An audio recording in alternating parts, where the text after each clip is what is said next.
ಮುರುಡೇಶ್ವರದಲ್ಲಿ ಸಮುದ್ರ ಪಾಲಾಗಿದ್ದ ವಿದ್ಯಾರ್ಥಿನಿಯರ ಶವ ಪತ್ತೆ, ಸಿಎಂ ಸಂತಾಪ, ತಲಾ 5 ಲಕ್ಷ ರೂಪಾಯಿ ಪರಿಹಾರ ಘೋಷಣೆ.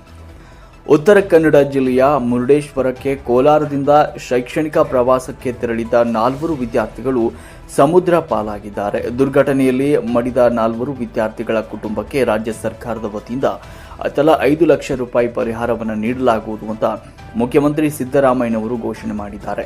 ದುರ್ಘಟನೆ ಸಂಭವಿಸಿದ ಬೆನ್ನಲ್ಲೇ ಮುರುಡೇಶ್ವರ ಕಡಲ ತೀರದಲ್ಲಿ ಪ್ರವಾಸಿಗರಿಗೆ ನಿರ್ಬಂಧ ಹೇರಲಾಗಿದೆ. ಕಡಲ ತೀರಕ್ಕೆ ತೆರಳದಂತೆ ಪ್ರವಾಸಿಗರಿಗೆ ಪೊಲೀಸರ ಸೂಚನೆ ನೀಡಿದ್ದಾರೆ. ಅಲೆಗಳ ಅಬ್ಬರ ಹೆಚ್ಚಿದ್ರೂ ಶಿಕ್ಷಕರು ಮುನ್ನೆಚ್ಚರಿಕೆ ಕೈಗೊಳ್ಳದೆ ಮಕ್ಕಳನ್ನು ಸಮುದ್ರದಲ್ಲಿ ಆಟ ಆಡಲು ಬಿಟ್ಟಿದ್ದರಿಂದ ಈ ದುರ್ಘಟನೆ ಸಂಭವಿಸಿದೆ ಅಂತ ಪ್ರಾಥಮಿಕ ಮಾಹಿತಿ ಲಭಿಸಿ ಕೋಲಾರದಿಂದ ಬಂದಿದ್ದ 4 ವಿದ್ಯಾರ್ಥಿಗಳು ಸಮುದ್ರ ಪಾಲಾಗಿದ್ದು, ಈ ಪೈಕಿ ಒಬ್ಬ ವಿದ್ಯಾರ್ಥಿನಿಯ ಶವ ಪತ್ತೆಯಾಗಿದೆ. ಉಳಿದ 3 ಶೋಧ ಕಾರ್ಯ ಮುಂದುವರೆದಿದೆ.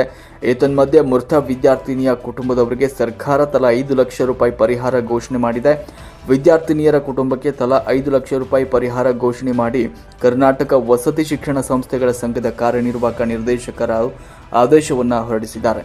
ಮುರುಡೇಶ್ವರದಲ್ಲಿ ವಿದ್ಯಾರ್ಥಿನಿಯರು ನೀರು ಪಾಲು ಪ್ರಕರಣಕ್ಕೆ ಸಂಬಂಧಪಟ್ಟಂತೆ ಕೋಲಾರದ ಜಿಲ್ಲಾಧಿಕಾರಿಗಳ ಕಚೇರಿಗೆ ಆಗಮಿಸಿದ ಮೃತದೇಹಗಳು ಜಿಲ್ಲಾಧಿಕಾರಿ Akram Pasha, SP Nikhil B, ADC ಮಂಗಳ, ಎಸಿ ಮೈತ್ರಿ ಸೇರಿದಂತೆ ಅಧಿಕಾರಿಗಳಿಂದ ಅಂತಿಮ ನಮನ ಸಲ್ಲಿಸಲಾಯಿತು. 4 ಆಂಬ್ಯುಲೆನ್ಸ್ನಲ್ಲಿ ಮೃತದೇಹಗಳು ಆಗಮಿಸಿದ್ವು.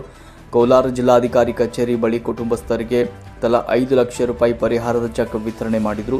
ಜಿಲ್ಲಾಧಿಕಾರಿಗಳ ಕಚೇರಿ ಬಳಿ ಪೊಲೀಸರಿಂದ ಬಿಗಿ ಬಂದೋಬಸ್ತ್ ಏರ್ಪಡಿಸಲಾಗಿದೆ. ಇನ್ನು ಮಕ್ಕಳ ಪೋಷಕರು ಹಾಗೂ ಶಾಸಕ ಸಮೃದ್ಧಿ ಮಂಜುನಾಥ್ ಅವರು ಮುರುಡೇಶ್ವರಕ್ಕೆ ತಲುಪಿದ್ದಾರೆ. ಘಟನಾ ಸ್ಥಳದಲ್ಲಿ ಕಾರ್ಯಾಚರಣೆ ಮುಂದುವರೆದಿದೆ.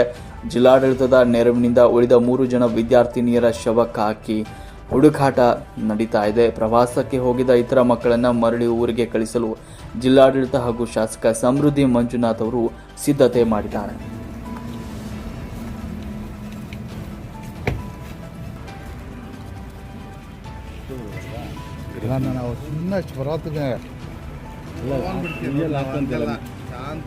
ಅಲ್ಲ ನನಗೆ ನೀನೇ